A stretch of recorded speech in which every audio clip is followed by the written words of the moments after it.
Nuclear responsibility. That's what the American states are tasked with. Responsibility for safety, for cleanups, for state laws and regulations designed to not get we the people into a nuclear mess in the first place. So how are they doing? I recently talked with two activists focused on two different issues in two different states. I initially thought they were separate stories, but found out they were opposite poles of the exact same issues. Both cited the importance of state laws and responsibilities, but reported far different outcomes. When one spoke of recent successful actions in Hawaii, she told us, as the federal government weakens environmental protection and reviews and weakens the National Regulatory Commission, the NRC, state laws are going to matter the most. And that means that's true for nuclear power. And that's true for like data centers, like states stepping up and protecting themselves and their constituents matters. So we need to empower states to protect themselves against the federal government. then another citizen activist told me about a devastating loss in state regulation enforcement in Southern California. She said, DTSC, that agency, that government agency, actually had set aside $2 million to use for this lawsuit. $2 million, might I add, of taxpayer dollars. For our specific lawsuit, they specified that. It just seems outrageous to me that they could use my own taxpayer dollars to stop me from trying to fight for a cleanup that they should have done and should have been protecting our kids. well, when Lynda Williams in Hawaii and Melissa Bumstead in Southern California report on actions or inactions regarding nuclear issues in their respective states, it's clear that as federal environmental laws keep getting weakened, the states are now the major players in preventing or enabling our collective slip and slide further into that awful, dangerous, deadly seat that we all share. Nuclear hot seat, what are those people thinking? Nuclear hot seat, what have those boys been drinking? Nuclear hot seat, the corium is sinking. Our time to act is shrinking, but our activists are linking. Nuclear hot seat, it's the bomb. Welcome to Nuclear Hot Seat, the weekly international news magazine keeping you up to date on all things nuclear from a different perspective. We're a show for people who know nothing about nuclear, who want to know something, and people who know something who would like to know just a little bit more. My name is Libby Halevi. I am the producer and host, as well as a survivor of the nuclear accident at 3 Mile Island from just 1 mile away. So I know what can happen when those nuclear so-called experts get it wrong. This week, 2 reports on activist actions dealing with state government agencies here in the U.S. In Hawaii, we hear from Lynda Williams, a physicist and lifelong activist who has been involved with the state's deliberations on whether it needs to pursue nuclear energy or not. Here's a hint. It's good news. Then we talk with Melissa Bumstead of Parents Against the Santa Susana Field Lab here in Southern California about a recent court ruling regarding the radioactive and toxic cleanup of that Superfund site that Boeing is supposed to do. Here's a hint. It is not good news. We will also have other nuclear news from around the world, numbnuts of the week for outstanding nuclear boneheadedness, Lynda Pence Gunter with the Nuclear Hot Seat Hot Story, and more honest nuclear information than will ever be released by a presidential executive order. All of it coming up in just a few moments. Today is Tuesday, January 13, 2026, and here is this week's nuclear news from a different perspective.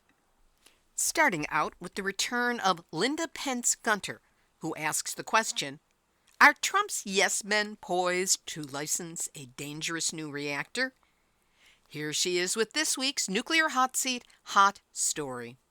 As we all know, the Donald Trump regime loves a yes man. after the US Nuclear Regulatory Commission was ordered late last year to effectively rubber stamp reactor license approvals in order to fulfill the White House's mad plans of bringing new reactors online at lightning speed, you could not find a more obsequious yes-man than NRC Chair, Republican appointee David Wright. Last week, the White House announced it was demoting Wright from his position as chair and replacing him with one of Trump's two recent Republican Commission appointees, Ho Ni. Wright had only been chair since January 2025, replacing Democrat Christopher Hansen, who was fired from that position and the commission itself in an unorthodox and likely illegal move by Trump at the start of his second term. This set up a 3-2 Republican majority on the commission instead of the other way around, that Trump should not have had. In a hearing last September before the Senate Environment and Public Works Committee, Wright had wriggled around before questioning from Democrats, insisting his integrity was watertight and that the NRC was in safe hands. He would, he insisted, never make the wrong decision on safety. Do you acknowledge that if you find that a reactor design is unsafe and vote that way, that you may be fired by the administration? California Democrat Adam Schiff had asked. It doesn't matter. I'm going to make the right decision and I'll stand by that decision, Wright insisted. Perhaps Wright was a little too obviously obsequious even for the Trump administration, who don't exactly hide their hubris, lies, bias and corruption under a bushel. We will likely never know. What we will soon know is whether the commissioners will indeed grant a license to a patently dangerous reactor. We are using the term dangerous here under their own definition. All of us already know that every nuclear reactor design is inherently dangerous, and the so-called new ones haven't changed that reality one iota. That's because on December 1 last year, the NRC announced that its staff had completed their final safety evaluation for the Bill Gates company TerraPower's small modular reactor design. In keeping with the make haste mandate from the White House, the NRC staff had concluded that, quote, there are no safety aspects that would preclude issuing the construction permit. This is the 345-megawatt sodium-cooled fast reactor called the Natrium and designated for a site in Camera, Wyoming. The NRC staff even bragged about how they, quote, finished our technical work on the Camera review a month ahead of our already accelerated schedule as we aim to make licensing decisions for new advanced reactors in no more than 18 months, said Jeremy Groom, acting director of the NRC's Office of Nuclear Reactor Regulation. That means that the 5 commissioners will now vote any day on the final environmental impact statement their staff have approved for the reactor. But not so fast. I'd say this was a joke, but it's no laughing matter, wrote Dr. Ed Lyman, a physicist with the Union of Concerned Scientists, who is deeply familiar with the technology being promoted by TerraPower and other experimental reactor startups. The only way they could pull this off is by sweeping difficult safety issues under the rug or putting them off until the operating license phase. This is a dangerous reactor, Lyman said in a December 2 statement. We now wait to see whether the commissioners will duly do the sweeping. Unfortunately, they will get plenty of help from Congress. Nuclear power is not a partisan issue, with Democrats cheerleading the technology just as hard from their side of the aisle. Some have expressed concerns about safety issues, most recently New Jersey Democrat Frank Pallone during a hearing of the House Committee on Energy and Commerce last Wednesday. I've been supportive of nuclear, Pallone said. If anything happens that gives the impression or actually makes it so that people's lives are at risk, he added, that's going to be the end of it. Well, Frank, I have news for you. People's lives are at risk already and every day as long as nuclear power plants are operating, never mind the reckless and untested new designs that also lend themselves to nuclear weapons production. The title of last week's House hearing alone was the giveaway, buying not only into the Trump agenda, but the rhetoric as well. This was a hearing on, quote, American energy dominance, dawn of the new nuclear era. The witnesses came from the Nuclear Energy Institute, the nuclear industry's paid propaganda arm, and from Southern Company, the Nuclear Innovation Alliance, and the Idaho National Laboratory. Do you think any of them were going to do anything other than assure the representatives that nuclear power was perfectly safe? Did they invite Ed Lyman or M.V. Ramana or Arjun Makhijani, physicists who actually understand how precisely dangerous these new reactor schemes are? Did they invite Amory Lovins to blow the lid off the extreme costs, or Mark Jacobson to educate them on how they could achieve their same goals with renewables instead? And did they invite anyone from the targeted communities to see if they actually wanted these things in their neighborhoods or had even been consulted? Nope, nope, nope, and nope. At least 60% of Americans now say they want more nuclear power, according to a recent Pew Research Center poll. Of course they do, because they, like members of Congress, are only listening to the nuclear industry party line, blasted across our airwaves and in every newspaper as if it's gospel. Lyman calls the Camera Project Cowboy Chernobyl. It's time we drove them off into the sunset, not in glory, but in disgrace. I'm Lynda Pence-Gunter with Beyond Nuclear, reporting for Nuclear Hot Seat. And that's this week's hot story. In other U.S. news, Google has unveiled a plan to restart a nuclear facility in Iowa to power the company's artificial intelligence infrastructure. The Duane Arnold Energy Center, which shuttered in 2020, would return to service in 2029, quote, to help power Google's growing cloud and AI infrastructure in Iowa. Google signed off on a 25-year agreement to purchase power from the facility once it is restarted. The plant will be 100% owned by NextEra Energy. AI has emerged as a major usurper of energy and water and has begun to meet with resistance. Despite Google's powerful intentions, this is not a done deal. Here's a question. Is there another option to get the nuclear waste out of San Onofre? Some 3.55 million pounds of nuclear waste is beached at this now shuttered nuclear plant on the shores of the Pacific Ocean. The spent fuel is held in more than 120 stainless steel canisters, only 5/8 of an inch thick, with each canister containing the equivalent of a Chernobyl's worth of radiation. The federal government has yet to find a permanent repository to send this waste, and it's not just an issue for San Onofre, but for all spent fuel that is stacked up over the years at commercial nuclear power plants across the country. We'll have a link to this article on our website, nuclearhotseat.com, under this episode, number 759. One of the things we strive to do here at Nuclear Hot Seat is keep you up to date on stories we've been covering for a while, because things change. One of those stories has been the Santa Susana Field Lab here in Southern California, only 30 miles from downtown Los Angeles, and, when the crow flies in a slightly different arc, only 30 miles from where I live. It's a Boeing site contaminated not only with decades of rocket fuel testing toxins, but radioactivity emitted from unshielded reactors, accidents, radiation leaks, spills, and shallow dumps of radioactive material to try to cover up the mess. This Superfund site is considered one of the most contaminated in the country, and the group Parents Against the Santa Susana Field Lab have been fighting for a cleanup for years.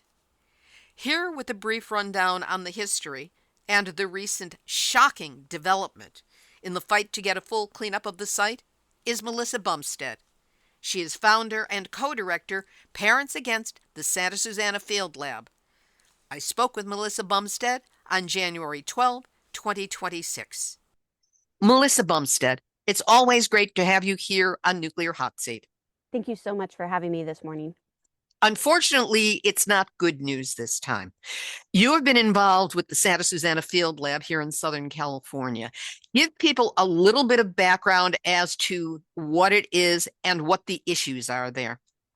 I live only a few miles from the Santa Susana Field Lab, one of California's most toxic and radioactive Superfund sites.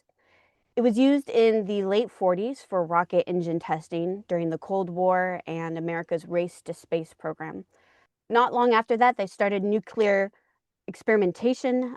They had 10 reactors on site. Many of those had issues, meltdowns, leaks, fires, spills, and has left the soil and the groundwater extensively contaminated today. It's primarily owned by the Boeing company, and the Department of Energy and NASA are also responsible for the site's cleanup. There has been an ongoing battle by a group you certainly were one of the founders of, called Parents Against the Santa Susana Field Lab. What have you been doing? And give us a brief sense of what the back and forth has been for years now. Well, I've been involved in this for almost 10 years, and several other environmental groups have been involved even longer, trying to get the site cleaned up. We started because my daughter is one of over 100 children in our community with extremely rare pediatric cancer. And we believe the site has been causing it. So we've come together to fight for the complete cleanup, believing it's the only way to protect our environment, our water, the wildlife, and especially our children who are very vulnerable to exposure. The site will cost hundreds of millions of dollars to clean up. We know that. And it was supposed to be cleaned up by 2017, a complete cleanup, removing all man-made contamination. And that hasn't happened. Where was the promise made, or how was that timeline and that deadline set? So back in 2007, Boeing, NASA, and the Department of Energy signed agreements with Cal EPA and one of its agencies called the Department of Toxic Substances Control, which is a regulating agency in California. Then in 2010, even more comprehensive cleanup standards were agreed to by NASA and Department of Energy. Boeing refused to sign it. So right from there, only 3 years later, we're seeing some true opposition from the Boeing company for the cost of what this cleanup would be, because the second agreement, you get what you pay for. A more comprehensive cleanup that was going to ensure that contamination wasn't left behind would cost more. Boeing refused to sign it.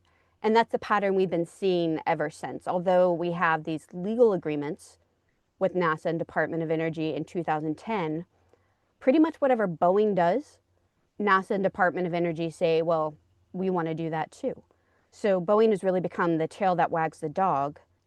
So fast forward to 2022, and the Boeing company and Cal EPA have signed an agreement, a settlement agreement, that could allow Boeing to leave up to 95% of their contamination on site permanently. And this was done behind closed doors. The public was not allowed to be involved. We were not allowed to be part of that discussion. We were not allowed to review the results of it. It was immediately made effective, and it superseded the 2007 agreement. To me, that's criminal. And I guess really it was, because it broke California environmental laws called CEQA. And our group, Parents Against Santa Susana Field Lab, along with Physicians for Social Responsibility Los Angeles, and Public Employees for Environmental Responsibility called PEER, all three of us sued. We sued DTSC and Boeing for this agreement that broke California law. There has recently been a development. What was the lead up to it, and what happened?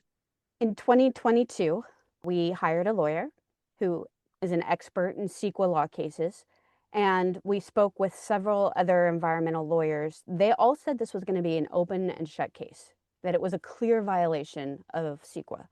And it was so clear that our lawyer even filed it to expedite the case. From the second we entered court, there was huge opposition from the Department of Toxic Substances Control and Boeing. In fact, we learned later that DTSC, that agency, that government agency, actually had set aside $2 million to use for this lawsuit. $2 million, might I add, of taxpayer dollars. For our specific lawsuit, they specified that.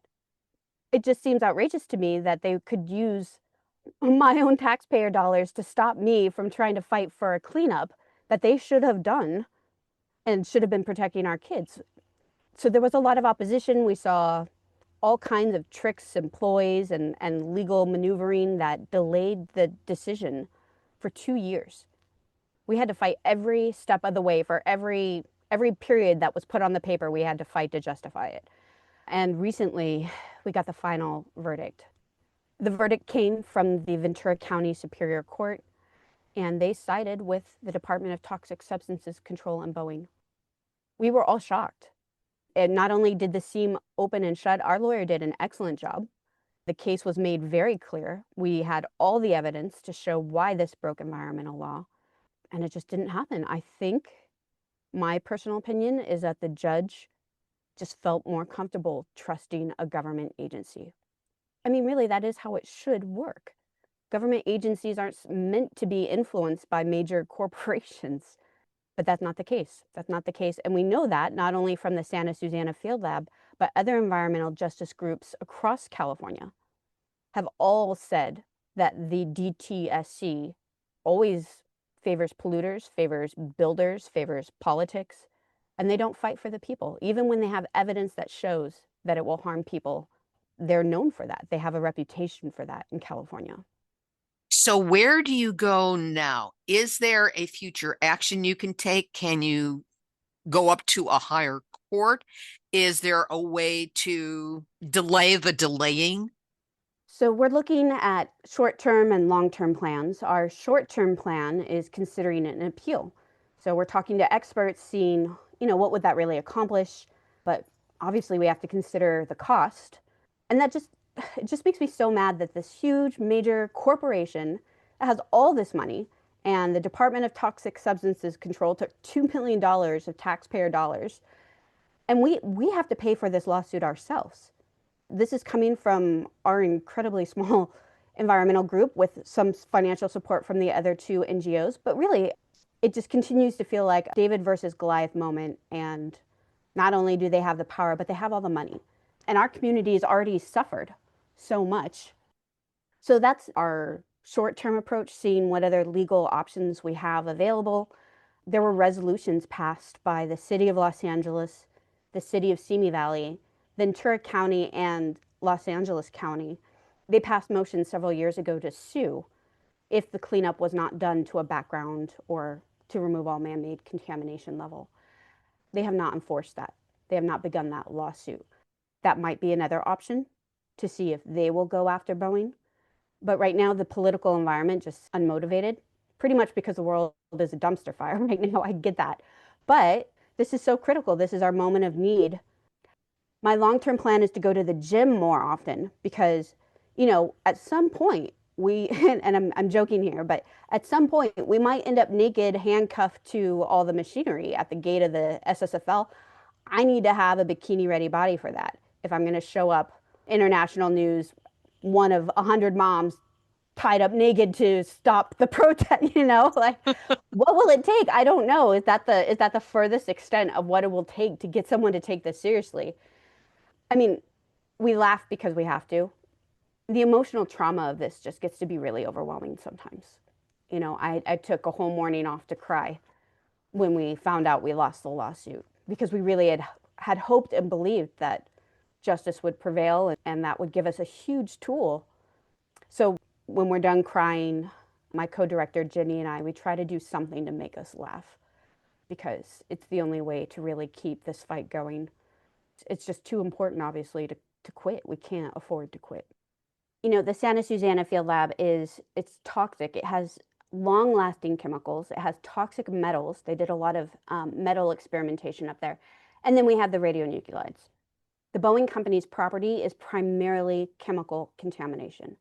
And they have said that they will do a background cleanup to remove all man-made radionuclides. However, we're seeing all kinds of strategies to try to undo that in a very deceptive manner. So even though what we're looking at right now is primarily chemical contamination, like I said, this is the tail that wags the dog. And Department of Energy, which is Area 4, that's incredibly radioactive area where they did all this, for years research, they've already said that if Boeing gets away with this lesser cleanup, they intend to follow suit. So that's why Boeing's involvement right now is so critically important to get them back on track for the health of the community, obviously, but also for the example that is going to be followed by the other responsible parties. What, if anything, can listeners to Nuclear Hot Seat do to support you? Oh, thank you. We would love the support of your listeners. There's some easy actions like our change.org/Santa Susana. That petition can be signed from anyone all across the world. That's really available. For anyone living in California, you can write your elected official and tell them that you want them to get involved with a full cleanup and that it's time to make these responsible parties protect the community, protect the environment. We always take donations. We'd be happy to put that towards any lawsuits that we might need to move forward. And just in general, to get people talking about it. That is one of our biggest problems is Los Angeles is so big. And because we don't have advertising funding, or it's very hard to get the word out. People, We have all of our tree-hugging granola friends in Santa Monica, probably less than 30 miles away, and they don't even know that they're living next to a radioactive site. Pretty much we're at the point where if anyone can do anything, that would help us. We'll put this up. We will have the links on the website under this episode. And what can I say? I wish you all well. Santa Susana Field Lab is only 30 miles from where I live. So I'm not like right butt up against it like you are, but I ain't that far away. The wind blows, the dust kicks up. I know what's there and I don't like it. So Melissa, for you and the other individuals, parents or friends or colleagues or whoever who is fighting against this, I want to thank you for your work. And I want to thank you in particular for making the time to be my guest this day on Nuclear Hot Seat. Absolutely. Thank you so much.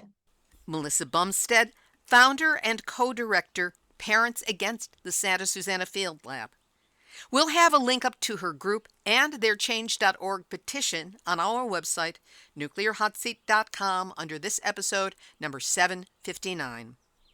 Over to Japan, where former Japanese Prime Minister Shigeru Ishiba has again criticized recent remarks by a senior government official suggesting that Japan should possess nuclear weapons. Ishiba said that as the only country in the world to have suffered atomic bombings, Japan should take a clear stance on preventing nuclear proliferation and should not make statements that undermine that position. On December 18, an anonymous senior official in charge of security at the Prime Minister's office told reporters that Japan should possess nuclear weapons. After the remarks were made public, they sparked widespread criticism and controversy within Japan. Addressing the issue earlier, Ishiba said that if Japan were to acquire nuclear weapons, it would be forced to withdraw from the Treaty on the Non-Proliferation of Nuclear Weapons, as well as the International Atomic Energy Agency. He stressed that such a move would render Japan's nuclear energy policy, which underpins the country's energy system, untenable, adding that, quote, "This would by no means be beneficial for Japan."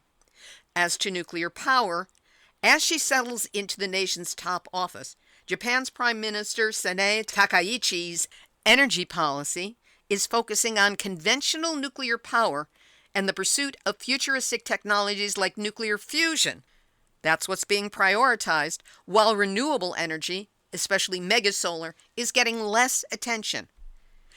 Over her short 2 months in office, Takaichi has emphasized the restart of aging nuclear reactors and developing futuristic, but not yet commercially viable, technologies like nuclear fusion. She has also given considerably less attention to renewables, with the exception of geothermal, all with the goal of making Japan 100% energy self-sufficient.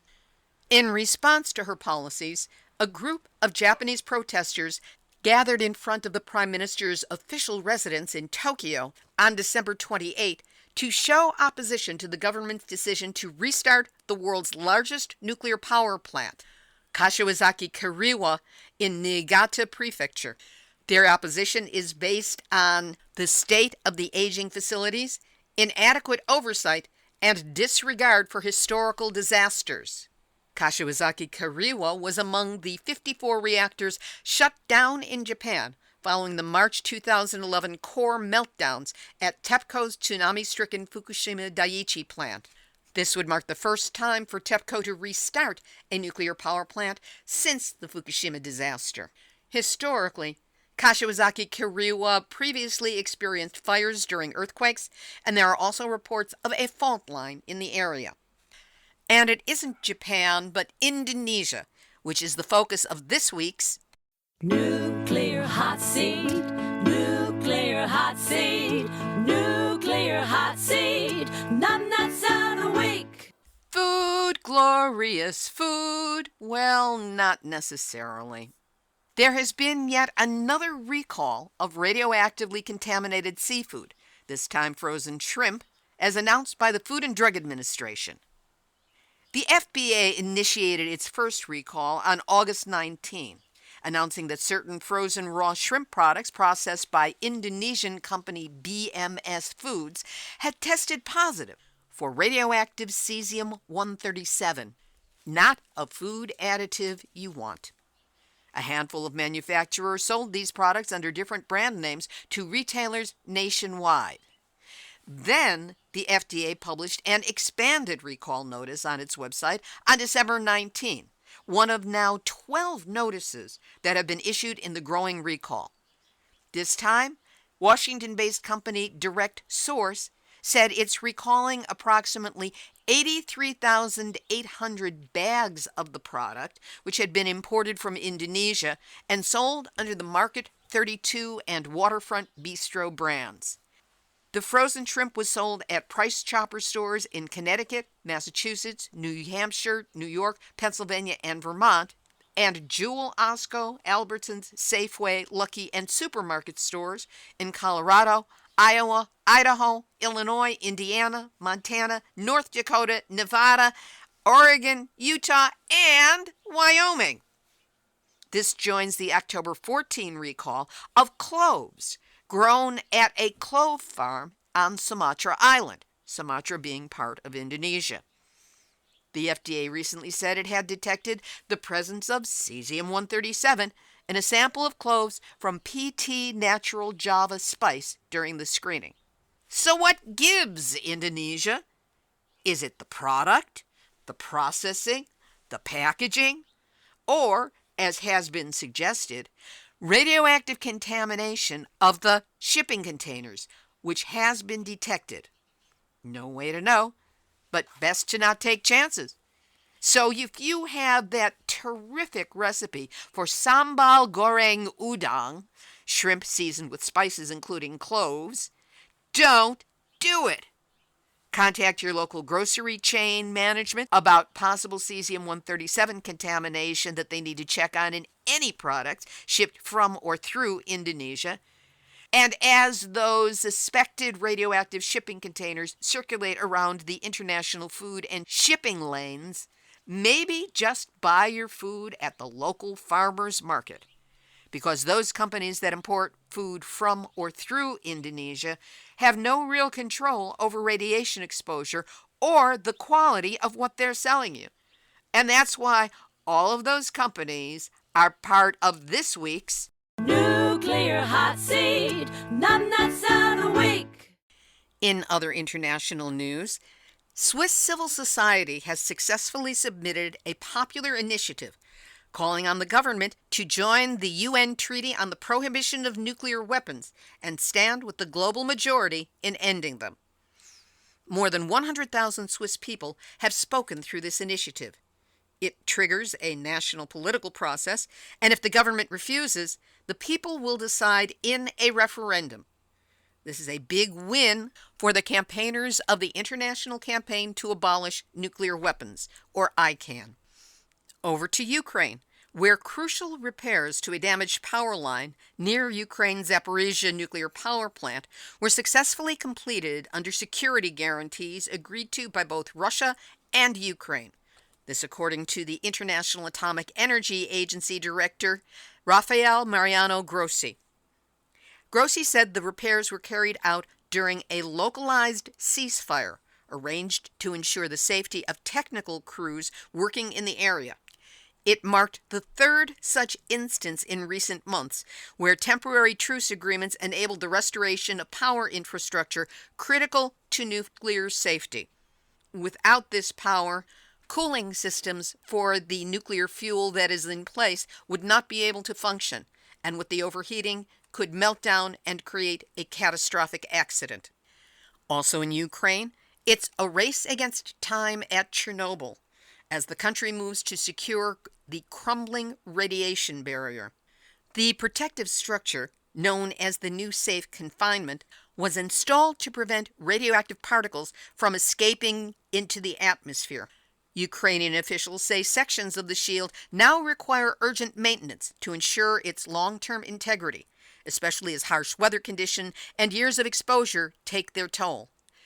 Interestingly, what is not mentioned in this article, is that a Russian drone strike last February 2025 blew a hole in the roof and set a fire which compromised the integrity of the containment structure. As yet, no word as to whether the 1.5 billion euro or 1.75 billion US dollar structure is capable of being repaired, and if so, what the cost will be. But without that repair, Chernobyl once again becomes a radiological threat to the world. And we'll have more on this in the coming weeks, but the New START treaty is expiring. On April 8th of 2010, U.S. President Barack Obama and Russian President Dmitry Medvedev signed off on the New START treaty, which served two key functions. It established an upper limit on the number of long-range nuclear weapons each nation could produce, up to 1,500 warheads and 700 long-range launchers, and set expectations for a mutual monitoring system. These are nuclear weapons of a size and scale that are meant to destroy centers of power across the world. At the time, the treaty was applauded for making headway on arms talks with Russia. Still, there was also plenty of criticism. John Erath, Senior Policy Director for the Center for Arms Control and Nonproliferation, said, "There was disappointment with START at first, but now a lot of people feel that it's very important and don't want to live without it. The problem is that soon enough, everyone will have to." In February of this year, 2026, the 2010 New START treaty officially expires after being extended for 5 years in 2021. It cannot be extended again. As to the meaning and the import of the New START treaty should it expire, we will have a link up to an article on this from the Outrider organization on our website, nuclearhotseat.com, under this episode, number 759. Beyond that, I'm in the process of setting up an interview that will allow us to go over this information in depth.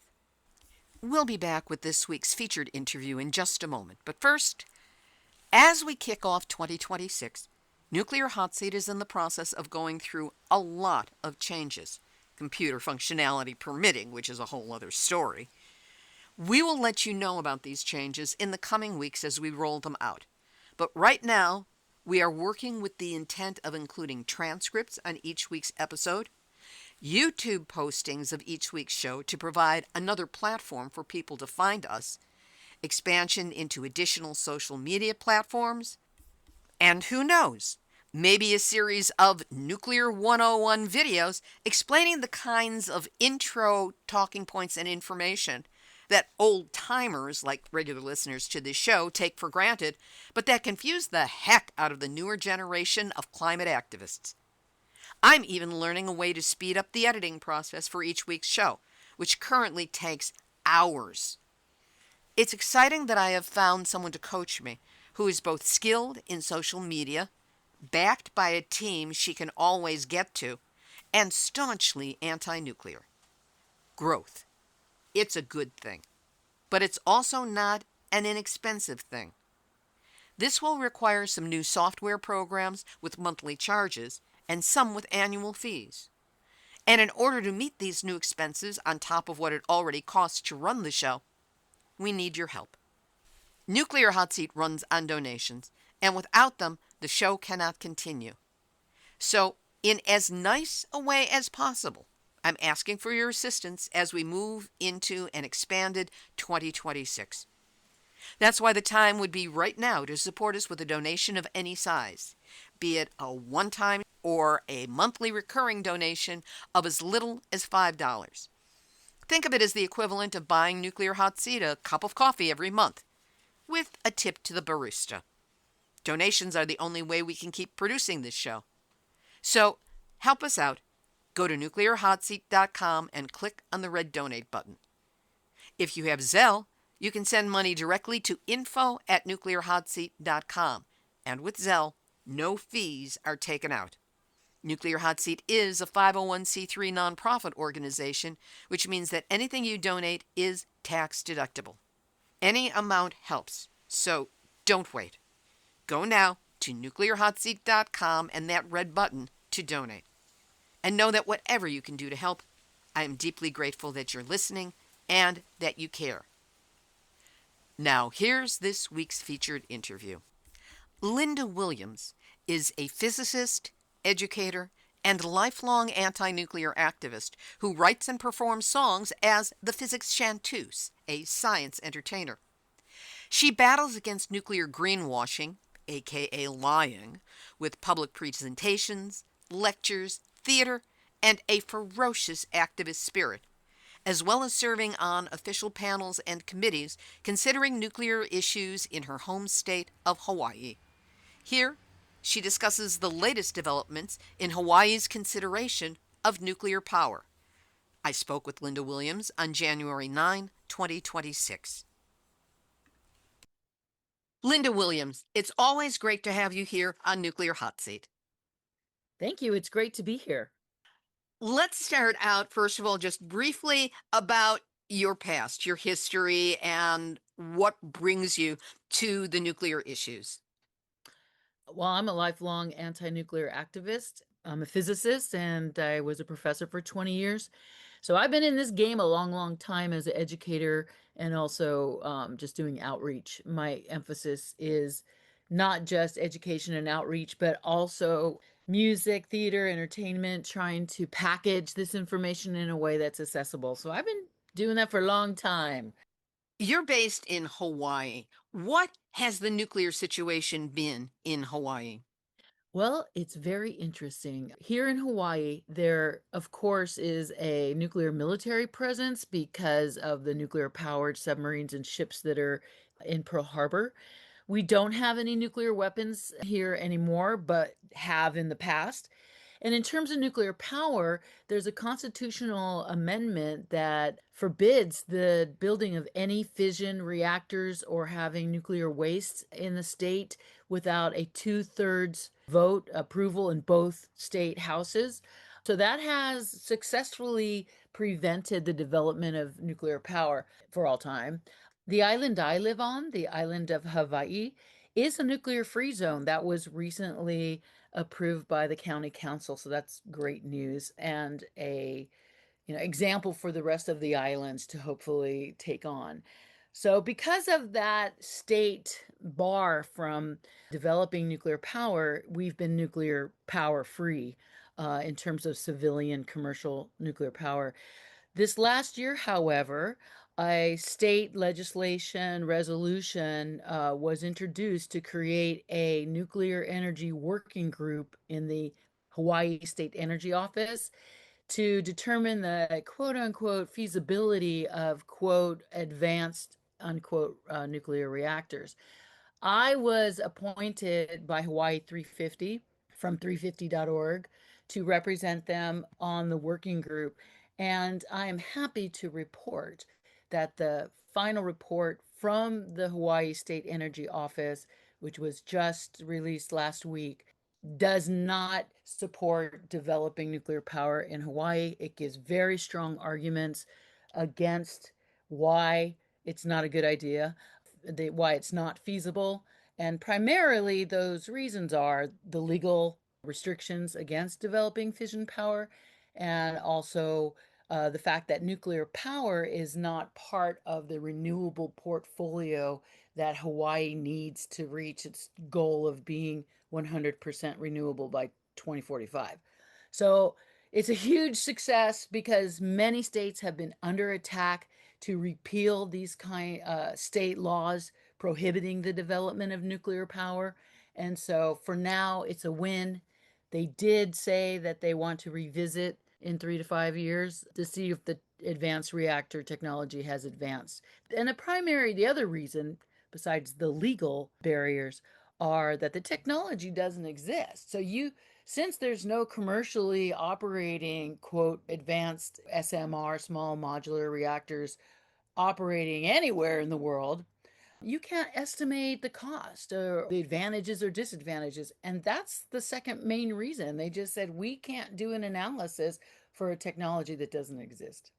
There's also the problem of radioactive waste. Are there specific provisions regarding that? Yeah, in the Constitution, there's two parts. One is you cannot construct fission reactors and you cannot store radioactive waste. And that was, of course, another primary reason, saying that it's not feasible at this time. So it's good news, but I guess to appease some of the other people in the working group, they had to say, we'll revisit this in 5 years. The working group was about 12 people, most of whom were pro-nuclear. They had representatives from Nuclear Navy. They had representatives from the Nuclear Energy Institute, the DC lobby group, and myself and another representative from the university who's an expert in Fukushima radiation in the ocean was present. But I'm telling you, I wish I had a buzzer, because every single time one of the pro nuke wankers would say something completely ridiculous, I would just raise my hand. I mean, I got exhausted after a while, but I worked tirelessly to provide that organization, the Hawaii State Energy Office, with everything they needed to do the right result. Because they even said, like, we're having a hard time finding peer-reviewed analysis of the technology, and I gave them everything they needed because they're not experts in nuclear technology. In fact, they did a survey of the group, and I was the only physicist. So I was the only physicist in this working group to determine whether or not it's feasible to develop nuclear power in an island state in the middle of the Pacific. It's absolutely absurd. Nor were there any Native Hawaiians invited to the working group, which I called out as well. Yet another example of environmental racism. Exactly. Because the beautiful thing, like why I live in Hawaii, is because the environmental philosophy or practice, I mean, it's central to the core of Native Hawaiians, is aloha aina. And aloha is breath. It is not just love, kissy kissy. It's like living in your higher state. And aina is the land. So aloha aina is to love the land. Also malama aina, which is to care for the land, restore the land. And in my estimation, those principles, indigenous principles of land stewardship, should be guiding all energy development. And unfortunately, it's not. And not even in a state like Hawaii. What about other technologies that can address Hawaii's energy needs, not only now, but into the future? We live in the middle of the ocean, and one untapped reservoir of power is the ocean itself, tidal power, ocean power. And then, of course, we have plenty of sunshine. There's geothermal, but that's complicated because fracking around an active volcano has potentially catastrophic geological consequences like lava eruption. But there's plenty of other energy options out here in the Pacific that are much safer and cheaper than nuclear power. It sounds like in this working group, there were two of you who were in the oppositional position and 10 who were pro-nukers coming in. How in the world did you overcome that massive a voice on behalf of nukes? Let me step back a minute. I would say there were also undecided. So there were several undecided. And then probably a third were pro, two of us vocally opposed, and then the rest were undecided. Here's what's beautiful. It's called the HSEO. That's the Hawaii State Energy Office. When this resolution was proposed, we organized and gave testimony against it, saying it was a waste of time because it's premature. And the HSEO office also submitted testimony that said it was premature to, consider this technology. So I didn't have to convince them. So what I did for them was I supported them.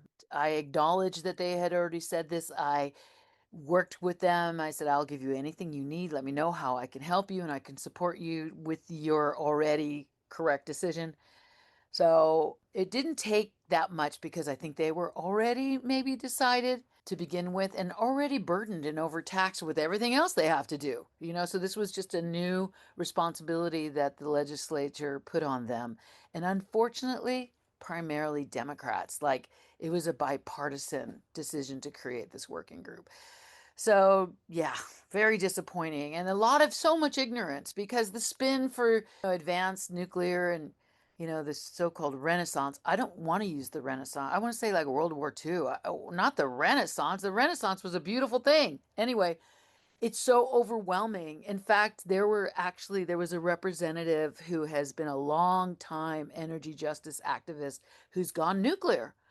And he was saying, and I'm not kidding you, that thorium reactors can come to Hawaii in a bus-sized box, be plugged in, and then unplugged and shipped off so that it wouldn't invoke the constitutional amendment because it's not being constructed and you wouldn't have to have waste.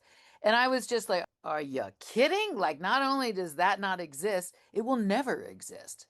So there's even the delusion, like if you call it a salt reactor or a thorium reactor, that fission isn't happening.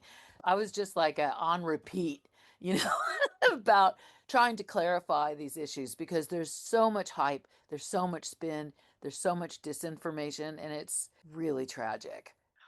What kind of weight does this report have? I mean, does it become government policy? Is it advisory? Is it the law? How is this going to play out as it goes forward?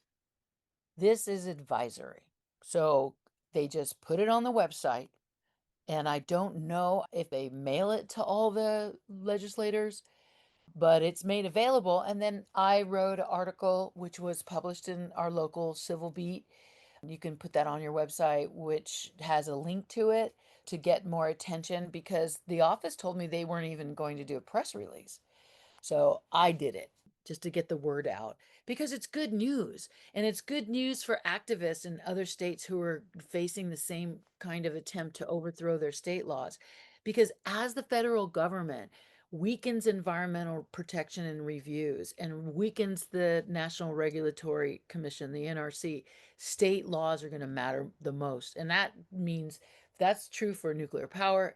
And that's true for like data centers, like states stepping up and protecting themselves and their constituents matters. So we need to empower states to protect themselves against the federal government.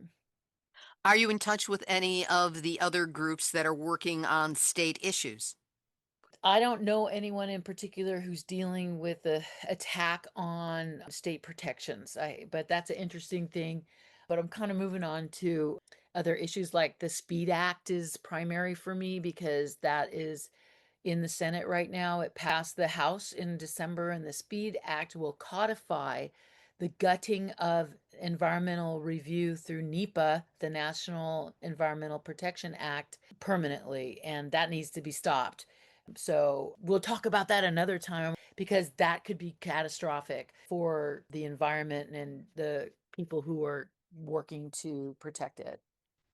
So, do you expect this to come around again in 3 to 5 years to still be a hot topic for pushing for nukes in Hawaii? I do, unfortunately, because last year or the year before, this always comes up every year. And the time before it was fusion. We need a working group to pursue the feasibility of fusion power. And, my brain's just blowing up even thinking about that because fusion is the power of the future and it always will be, right? So, I mean, talk about premature. So, I don't know who is working with the nuclear lobby. Like somebody's coming in and giving them the legislation to propose. And so it just kind of goes through this cycle.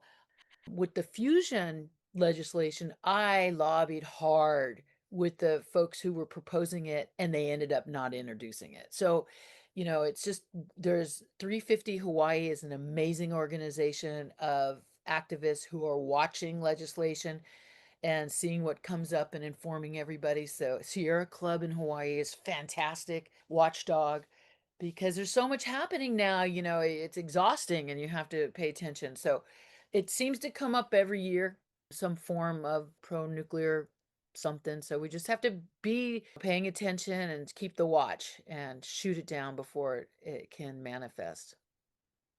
Anything else you want to cover? What it all comes down to is the weakening of the environmental review and protections, because that's the most critical thing. If we don't get proper legal environmental review. So the SPEED Act, I'm just going to, just in a nutshell, I'll tell you, because we got to do a story on it later. The SPEED Act will end injunctions. Oh, and no new science. So once the permit is given, you cannot sue with new science. And if you do sue and the court says, yes, we need to look into that, no injunction. So the project gets to continue. They're ending injunction. So it has to stop. The SPEED Act is terrifying. And who's heard of it? Nobody. Lynda, you've obviously done some very powerful activism in Hawaii on behalf of those of us who oppose nuclear and on behalf of the environment and the native people there and everyone who wants sanity when it comes to making certain that we have a future that is as nuke-free as possible. I want to thank you for once again being my guest this week on Nuclear Hot Seat. Mahalo. Mahalo to you. That was Hawaii-based physicist and activist Lynda Williams. Activist, shout out.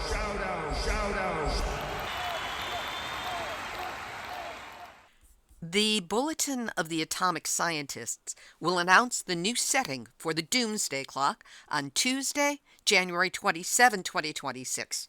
It will take place during a live news conference at 10 a.m. Eastern Time, 1500 Greenwich Mean Time. In 2025, the Doomsday Clock was set at 89 seconds to midnight, the closest to midnight ever in the clock's 78-year history. The decision is made every year in consultation with the Bulletin's board of sponsors, which includes 8 Nobel laureates. Here at Nuclear Hot Seat, while I hope for a frightening drop in the symbolic time between where we are and total nuclear annihilation, my prediction is that the Bulletin will chicken out and leave it where it's currently set. Find out for sure with the rest of us on January 27, when the ceremony will be streamed via the Bulletin's YouTube channel. We'll have a link up to it on this week's episode, Nuclear Hot Seat number 759. And on a sadder note, we mark the passing of John Barnard. For more than 10 years, episodes of Nuclear Hot Seat have begun with a jaunty jingle as its theme song. While I could hum it as a simple melody, the music was given life and energy through its performance by 2 musician friends, singer Marilee Weber and pianist John Barnard, who were also life partners. John's piano turned my simple ditty into a whimsical, bouncy tune that perfectly conveyed the other perspective of the show. The irony is that John was pro-nuclear, but like the good person he was, he never let politics get in the way of helping a friend. He later came around in his thinking while still maintaining a kind of energy skepticism.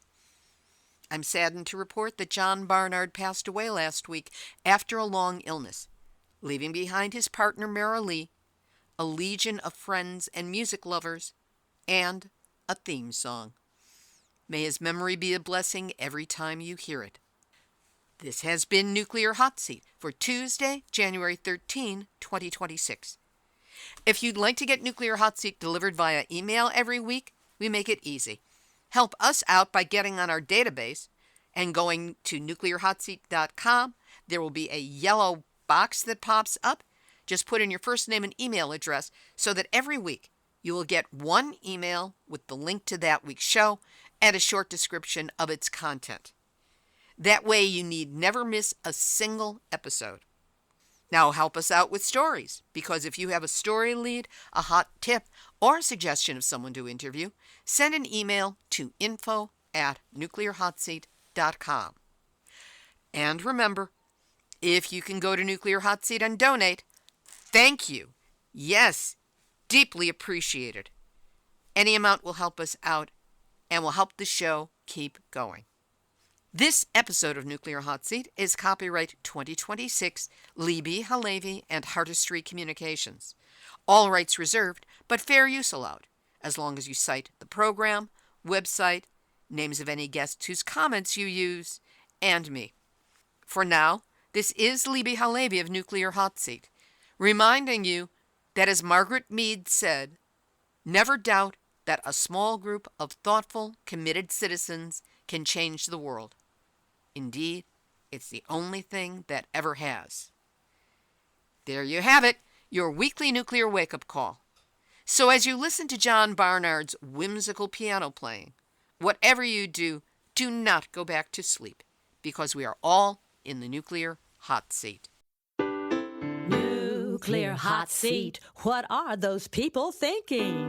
Nuclear hot seat. What have those boys been drinking? Nuclear hot seat. The corium is sinking. Our time to act is shrinking, but our activists are linking.